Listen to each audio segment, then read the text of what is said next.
One of the greatest weaknesses for writers is a tendency to love their main characters and dislike seeing them suffer. It's the Writing for Children podcast with your host, Katie Davis. Katie's an author herself and is the director of the Institute of Children's Literature, where since 1969, aspiring writers have learned to write for children and get published. Episode 025.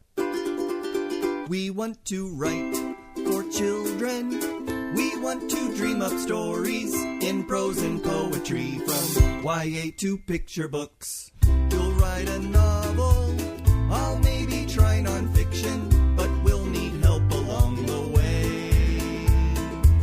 So there's a podcast, and it can save us, Writing for Children with Katie Davis.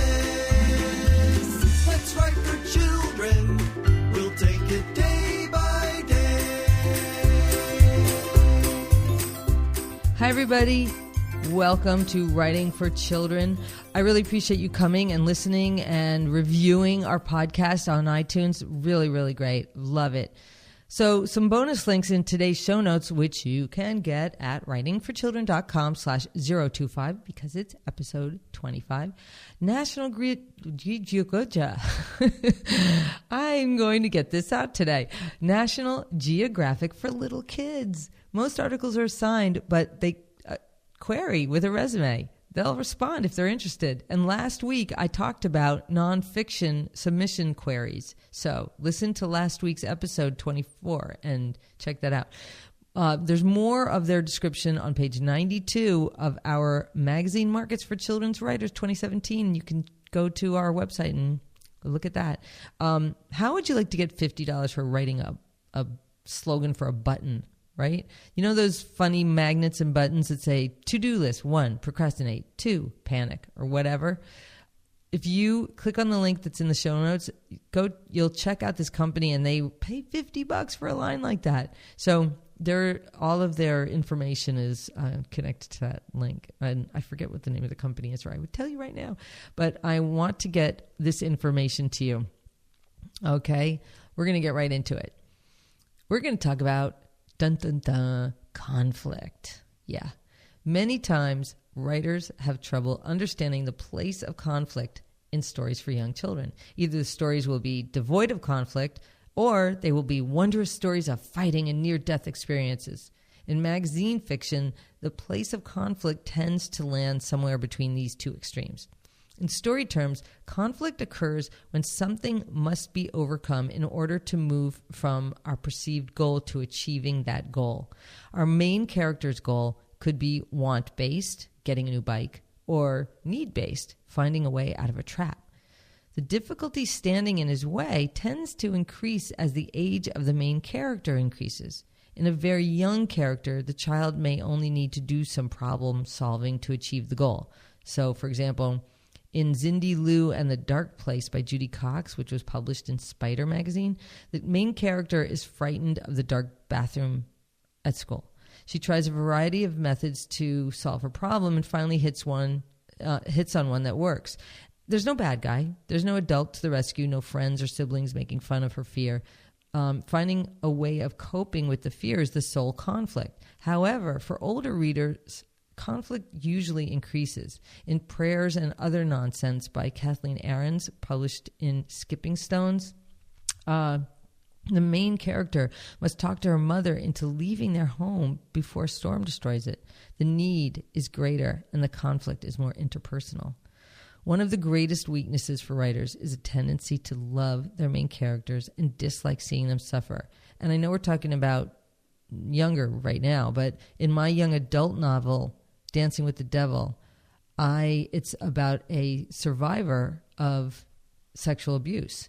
And the little sister was not getting abused. And I did not see that for years. I worked on that story. And finally, someone said to me, well, why wouldn't Lily be abused? I was like, not Lily. No. It didn't even occur to me. And of course she would be. And this was so upsetting to me. I had to deal with this. I love Lily. So, but anyway, back to that was a huge lesson to me as a writer. The younger the character, the more we feel the pull to rescue them. Often a writer will set up a good problem/goal, but be so uncomfortable putting the character in discomfort that someone will rush in and rescue the child. And you got to put your beloved characters in that danger, in that conflict, whatever it is, based on the target age reader. Make it appropriate for that. But if you're going to create a really great conflict and a satisfying resolution, it has to happen. In a fear of the dark situation, a writer like this will have a wise adult explain to the child that the dark is nothing to be afraid of, and the child will miraculously accept this. Nothing, like my kids, by the way, when they were 5, or a kind sibling or friend will make a gift of a flashlight or a nightlight and save the day. This kind of rescuing renders the conflict completely useless. The main character didn't have to do anything. The main character always has to solve their own problems. Conflict always demands action, and the action needs to be taken by the main character. Sometimes conflict occurs when the main character wants to ease a problem for someone else.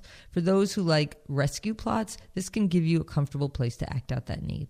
Plots where the main character's goal is to be the rescuer can be serious, which can help young readers see themselves as capable of making a difference in the lives of others. Or it can be whimsical if the main character helps someone who didn't need help, or if the main character's attempts to help create comical results. So if you need a rescuer in your story, make it, or him or her, the main character. Conflict is created by any obstacle. Person versus other conflict occurs when the main character's goal runs contrary to the goals of other characters, which could be human or animal. A main character who wants to win the spelling bee may be in conflict with another character who also wants to win. They don't need to fight or exchange barbs. The conflict of competition against a worthy adversary is also conflict. Person versus self conflict occurs when the main character's goal involves personal discomfort. The main character who wants to win the spelling bee may be in conflict with her personal dislike of studying. Person versus situation conflict can occur when the obstacles encountered are physical. The main character may want to win that spelling bee, but has to find a way to get to the competition when her mother's car breaks down. Whatever kind of conflict you choose, something needs to happen to prevent the journey from perceived need or desire to goal from being too short and too dull. You don't want a dull story. One way to check to see if you have conflict is to see if your story matches this basic structure. A, something propels the main character towards something, a goal. B, but the main character encounters a problem. C, so the main character chooses to do this. D, main character achieves satisfying resolution to step A. And A was something propels main character towards something, which was a goal. The older your reader, the more times step B and C will be repeated in the same story. For very young children, sometimes the first attempt to overcome the problem will be successful. For older children, the process of attempting, failing, and attempting again may be repeated several times, or an attempt may accomplish one step, but merely take the main character to a new problem, which makes it more interesting because it's more complicated. Within this simple structure are an infinite number of variations. It's like a snowflake that way. It looks limiting at first, but it's as varied as the writers working with it. So don't be afraid of a little conflict.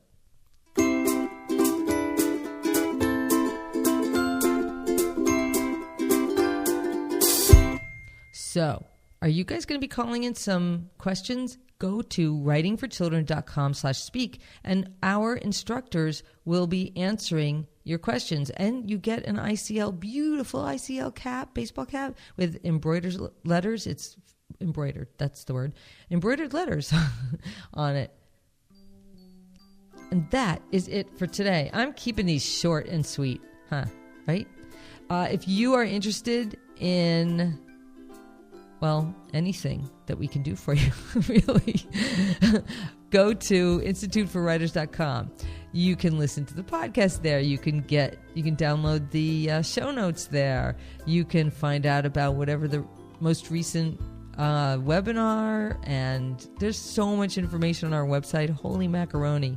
It's instituteforwriters.com, and we work very hard to help you guys out. So check it out, instituteforwriters.com. And that's it for me. I am outie. Have a great writing week, and I'll see you next week.